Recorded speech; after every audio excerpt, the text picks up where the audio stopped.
para la gloria, la honra de Dios, para la edificación de nuestras vidas. Aconteció que acercándose Jesús a Jericó, un ciego estaba sentado junto al camino mendigando, que al oír a la multitud que pasaba, preguntó qué era aquello. Y le dijeron que pasaba Jesús Nazareno. Entonces dio voces diciendo: Jesús, hijo de David, ten misericordia de mí. Y los que iban delante les reprendían para que callase, pero él clamaba mucho más: Hijo de David, ten misericordia de mí. Entonces Jesús, deteniéndose, mandó a traerle a su presencia, y cuando llegó le preguntó, diciendo: ¿qué quieres que te haga? Y él le dijo: Señor, que reciba la vista. Jesús le dijo: recíbela, tu fe te ha salvado. Y luego vio y le seguía glorificando a Dios, y todo el pueblo, cuando vio aquello, dio alabanzas a Dios. Padre, te glorificamos. Gloria al nombre de Jesús. Te damos gloria y honor porque tú eres bueno. Y tu palabra ministra al corazón quebrantado. Y tu palabra también nos redarguye, nos corrige y nos insta a caminar por la vereda de la justicia. Permite que en esta mañana tu palabra nos confronte de manera especial, que cada vez seamos mejores creyentes en Cristo Jesús. Amén. Usualmente la gente lee este texto hacia adentro. Hacia adentro me refiero en términos de nuestras necesidades, visualizándonos nosotros siempre como el ciego que necesita la intervención de Dios, que respondemos ante la pregunta ¿qué quieres que te haga?, formulando toda una lista de deseos de intervención divina, pero alejándonos de esa lectura. Yo quiero que veamos este texto hacia afuera. Y hacia afuera implica que aquellos que han creído en Cristo Jesús han recibido por adopción un mandato. El mandato de llevar las buenas nuevas del Evangelio de Jesucristo a cada uno de los rincones de este barrio, a cada una de las esquinas de este pueblo y de este país. Y es que cuando usted se acerca viendo el texto, comprendiendo realmente cuál es la misión a la que Dios nos ha llamado, misión que a veces queda empañada por estar siempre sobremirando nuestras crisis, mirando siempre hacia adentro, nos olvidamos que la experiencia pascual después de la resurrección, la instrucción no es mirarnos hacia adentro únicamente, sino mirar hacia afuera y llevar este evangelio no solamente a mi casa, sino que este evangelio glorioso es para el mundo. Y como es para el mundo, nosotros nos constituimos en esos heraldos, en esos mensajeros y mensajeras de las buenas nuevas del evangelio. Por lo tanto, en nuestra experiencia de adoración a Dios se subraya la tarea que nosotros tenemos de evangelizar, la tarea que nosotros tenemos de llevar esperanza, la tarea que nosotros tenemos de mirar en las esquinas, porque en las esquinas hay mucha gente herida, en las esquinas hay mucha gente detenida. Y este texto nos habla de una persona que vive en la sombra.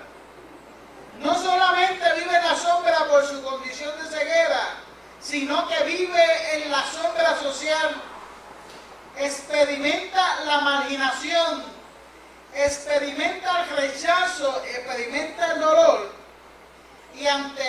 calidad de su vida, que a diferencia de otras intervenciones de Jesús, que nos dan pista de cuánto tiempo lleva la gente en esa condición, aquí no tenemos una idea clara. Pero hay alguien lastimado, que vive en las cunetas, que vive en la sombra de una sociedad que es cruel, que va muy rápido y deja atrás gente lastimada. Y ante esa respuesta, Dios ha levantado hombres y mujeres que han creído y han recibido la gracia de Jesucristo. Y Dios los invita a ser esos heraldos que anuncien la buena paz. Lucas no nos menciona el nombre de este ciego. Mateo en su teología alude que hay 2 ciegos. Marcos nos subraya, haciendo uso del arameo, que este es el hijo de Timeo. Por eso acuña el nombre de Bartimeo. En ninguno de los 3 relatos se nos da una información clara de la condición que lo llevó ahí más allá de su ceguera. Una persona que está acostumbrada a vivir de la limosna, que quizás ni se considera a sí mismo como una persona digna por su condición. ¿Cuántas personas y cuántos Bartimeos y cuántos ciegos en nuestro transitar y en nuestro caminar diario nosotros le pasamos por el lado? Y muchas veces ni siquiera notamos su presencia. Porque en este país también viven los otros, los enajenados, también viven los otros, los lastimados, también viven los otros, los marcados por enfermedades como la drogadicción, la adicción. Gente que no ha experimentado el abrazo, gente que no ha experimentado verse a sí mismo con dignidad y seres humanos hechos a imagen y semejanza de Dios. No solamente Bartimeo vive en la sombra, sino que en nuestro barrio hay mucha gente que vive en la sombra. No solamente Bartimeo necesita un toque especial, sino gente que se para en nuestros semáforos, que para algunos es molestia, necesitan salir de esa oscuridad. Para eso es el Evangelio de Cristo. Para eso es el poder de Dios que interviene en la vida. Para eso es que hemos sido llamados. Por eso es que este texto hoy hay que mirarlo hacia afuera. Porque el mirar hacia afuera siempre va a estar amenazado con el deseo de nosotros mirarnos únicamente. Y cuando yo me miro a mí únicamente, y cuando yo peso solamente mi crisis y mis dolores, no puedo ver toda la necesidad que está alrededor mía, de gente que está en la sombra, de gente que está en la orilla, que Dios quiere rescatar. Entonces, ese evangelio hoy nos reta. No con la pregunta ¿qué quiere que yo te haga?, sino con un hombre que está gritando duro, que está haciendo molestia, que está gritando: Jesús, hijo de David, ten misericordia de mí. Pero como es un hombre marcado, su grito de desesperanza se convierte en molestia. Y hay gente alrededor nuestra gritando, suplicando la intervención de Dios. Y para nosotros su grito nos es molestia. Para nosotros su desespero es incomodidad. Incluso a veces, sin darnos cuenta, protegemos a nuestros niños cuando se acercan, porque hasta los estigmatizamos como gente peligrosa. A esa gente y por esa gente surge el Evangelio de Cristo. Por eso Cristo se hizo un mendigo. Por eso Cristo se hizo un pobre. Por eso Cristo se hizo un otro, para que desde su pobreza, en unión al deseo maravilloso de Dios de restaurar a la gente de la orilla, la gente que no tiene esperanza reciba la luz. Pero no solamente la luz de los ojos, sino la luz que alumbra toda la vida. La luz que los puede sacar de esa sombra. La luz que los puede restaurar. Bartimeo es uno de esos. El hijo Timeo es uno de esos que tendrán su historia. Como todos nuestros muchachos, como la gente que está alrededor que sufre, tiene su historia. Y posiblemente historias únicas, historias tristes, historias que marcan. Porque al fin nadie quiere vivir en la sombra. Pero las circunstancias los han llevado allí. Y ahí está el cielo. No solamente su condición de enfermedad, sino que también se encuentra en Jericó, porque la ciudad de Jerusalén, la ciudad que está anclada en el monte de Dios, tiene una tradición que lo marca, que lo enajena y lo saca. En la historia de la conquista de David contra los jebuseos, el rey de Jerusalén, en burla de David, cuando usted lea ya 2 de Samuel, se enterará que mandó a los ciegos, mandó a los cojos a salvaguardar la ciudad como una burla a David. Y una vez el rey ha conquistado la ciudad y dejó de ser la ciudad de los jebuseos para convertirse en la ciudad de David, comenzó a fluir una tradición. Y es que en Jerusalén no hay cabida para ciegos ni cojos.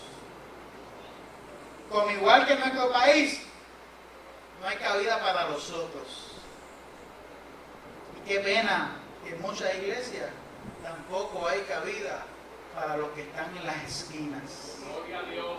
Quizás no tendrán cabida en Jerusalén. Quizás no tendrán cabida en nuestro país.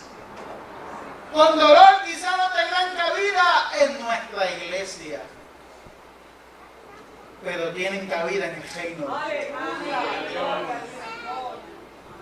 Y Bartimeo está gritando por una oportunidad. Porque al escuchar quién va pasando por allí, ha escuchado que va pasando quien único puede darle una oportunidad de restauración. Y lo más interesante es que a la altura del relato, en donde Bartimeo está gritando desde la orilla, hay gente que está acompañando a Jesús en la cercanía, que piensa que eso es molestia. Hay gente que se siente del grupo íntimo del maestro, que piensa que lo que Bartimeo está haciendo es una deshonra para Jesús. Pero qué bueno que el Espíritu se encarga de hacer aquello que a veces nosotros fallamos. Algo inspiró a Bartimeo para gritar más duro. Y si usted no ha mirado bien nuestro país, y si usted no ha mirado bien nuestro barrio, hay gente que está gritando duro. Hay gente que está gritando por el pronto auxilio del Evangelio de Cristo. Y no lo podemos oír porque estamos pendientes solamente a nuestro dolor. Y no damos cuenta que Dios nos está llamando y nos va a pedir cuenta por los Bartimeos que gritan, por los Bartimeos que sufren. Porque si algo Dios le ha dado a la iglesia, es el don de sanar. Si algo Dios le ha dado a la iglesia, es el don de restaurar. Si algo ha hecho el Espíritu conmigo, es sacarme de mi oscuridad. Lo que pasa es que a veces nuestra buena vestimenta, nuestra comunidad, nuestra buena cama donde recostar la cabeza, se nos olvida que de la sombra nos sacó Cristo. Y nos sacó para dos cosas: para que contemplemos su gracia en nuestra vida y para que vayamos a la orilla a comunicar a otros que este Dios levanta. El Evangelio de Cristo no se hizo en el templo, aunque Jesús visitó el templo. El Evangelio de Jesucristo no se formuló en las sinagogas, aunque Jesús visitó las sinagogas. El Evangelio de Jesucristo se formuló en los caminos, en los barrios, en las barriadas, en aquellos lugares que nadie quería pisar. Por eso la crítica siempre es sobre él. Por eso la injuria de los que no entendieron el Evangelio sopesaba sobre su persona. Por eso es que asumía el riesgo de recibir el rechazo de los demás, con tal de que publicanos, pecadores, prostitutas y rechazados recibieran la luz. Tanto ha sido el amor de Dios manifestado en Cristo por los de la orilla, que es capaz de llegar a la cruz por ellos. Gloria a Dios. Entonces, mientras Bartimeo grita, siempre hay quienes no han entendido la esencia del Evangelio y piensan que el Evangelio es únicamente para mí, y se me olvida que la instrucción que dejó Jesús es que el Evangelio fuese para el mundo. Y posiblemente todos queremos ir de misiones. Hay algunos de ustedes que estarán orando para que Dios lo envíe de misionero a Disney. Pero alrededor de nosotros, en la cercanía, en una ciudad pequeña como la de Jericó, hay gente en la orilla. Sí, Señor, aleluya. Los discípulos se convirtieron en estorbo, en impedimento, en molestia. Porque a esta altura del relato no han entendido para lo que son llamados. Como puede ser, y yo espero que aquí no haya ninguno, que todavía no hemos entendido para lo que Dios nos ha llamado, para hacer esperanza. Usted es la esperanza de este país. Gloria a Dios. Se ha hablado de desastre en la economía, se ha hablado de recortes, se ha hablado de crisis, pero Dios lo llamó a usted para hacer la diferencia. Amén. Para sembrar esperanza. Usted tiene la autoridad del Santo, aunque no la haya utilizado, para levantar, para llevar a la gente ante Jesús, para que Jesús los restaure. Ante el cuadro de los discípulos y de los seguidores de Jesús, Jesús se detiene. Qué bueno que Jesús se detiene. ¿Y sabe qué? Porque el que está conectado con la obra de Cristo y es dirigido por el Espíritu de Dios, tiene sus oídos tan afinados a la necesidad del otro, que aunque grite alto o grite bajito, el Espíritu nos lleva a detenernos. Pero no podemos perder esa capacidad, porque la herramienta principal que ha hecho el pueblo puertorriqueño en medio de la crisis es la enajenación. Usted no se puede enajenar de sufrir de los demás. Gloria a Dios. Usted no puede ignorar que hay gente que necesita de la obra de Cristo. No puede ser de oídos sordos ante el reclamo del ciego que grita. pero Jesús lo llama a su presencia. Y todo aquel que se ubique ante la presencia de Cristo recibe transformación, recibe sanidad, recibe vida y son sacados de las orillas. En un texto maravilloso, Jesús hablándole a los discípulos, les dice, para que las obras que yo haga, ustedes las puedan hacer mayor. Y a veces nosotros nos contentamos con esas palabras, pero se nos olvidan que ellas están circunscritas a la misión del reino. Lo mayor no es yo figurar, yo tomar el rol protagónico.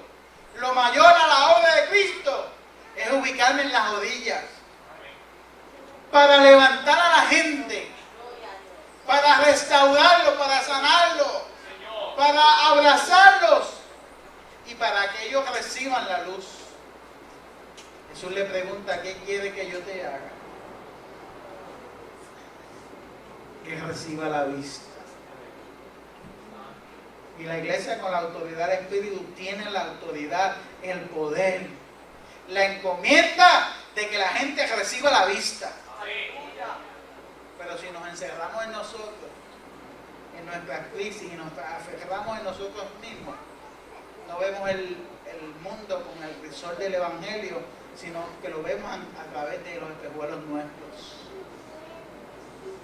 No solamente recibió la sanidad el que gritaba, sino que también ha recibido la salvación. Y mire qué hermoso, dice que se une al grupo. Dice, y le seguía glorificando a Dios, porque una vez ha sido restaurado, ahora es parte de los convidados para ir a Jerusalén. No como el marcado, no como el que estaba entre sombra, sino como aquel que ha sido libertado por el Espíritu de Dios. Y ahora puede entrar no con miedo, sino con júbilo. Ahora borra toda una vida marcada para vivir una vida en Cristo. Y termina el relato de una manera diciendo que el pueblo huyó aquello. El pueblo está pendiente de qué está haciendo la iglesia. Y aunque nosotros tenemos muchos proyectos importantes, ninguno más que extender el reino de los cielos por todo este litoral. Ninguno puede sustituir ni siquiera mis propios dolores, ni siquiera mi propia crisis puede sustituir la responsabilidad que yo tengo, de la cual un día tendré que dar respuesta de ella, de predicar el Evangelio de Jesucristo, no entre marfil, sino entre los que están en la orilla, no entre aires acondicionados ni gabanes, sino entre los que sufren alrededor mío. Tú eres el instrumento del Señor. Tú eres el que Dios está hoy encomendando para hacer la diferencia. Nuestro país está chupando la tristeza. Este texto dice que el pueblo terminó en alegría y alabando a Dios. Culmino preguntándote, ¿cómo tú quieres o dónde tú quieres ubicarte? Puede ser que tú te ubiques al lado de Jesús para restaurar, sanar. Puede ser que tú te ubiques al lado de los que seguían a Jesús para impedir que la gente de la orilla, la gente que está marginada, alcance la salvación. Porque de la misma forma que Jerusalén tenía su estereotipo y marcaba, a veces nosotros tenemos los nuestros que necesitan ser sanados, porque en vez de concluir marcan O peor aún, quizás ni siquiera te ves retratado en el relato, porque no has comprendido y todavía estás pensando en tu tristeza, en tu dolor, en tu congoja, y prefieres que la pregunta que quieres que te haga no sea al otro, sino a ti. Yo lo único que sé es que cuando Jesús fue a partir a la presencia de Dios, no le dijo a la gente, haga iglesia grande. No le dijo a los discípulos, construyan una religión que domine. Construyan instituciones para que la gente se entretenga. Enciénjense en sus propios problemas, tampoco le dijo. Le dijo, vayan a pie por los caminos. Vayan por todo río arriba. Vayan por todo Manatí, Puerto Rico y hasta lo último de la tierra. Haciendo discípulos. Bautizándolos en el nombre del Padre, del Hijo y del Espíritu Santo. Para que celebren la alegría del reino de Dios que se ha acercado. Para sanar los corazones. Tú eres parte de esa encomienda. Y a ti Dios te ha comisionado de manera especial. Para que escuche a los Bartimeos, a los hijos de Timeo gritando, Jesús. Pero ahora gritando, iglesia, ten misericordia de mí. Yo les invito a inclinar el rostro.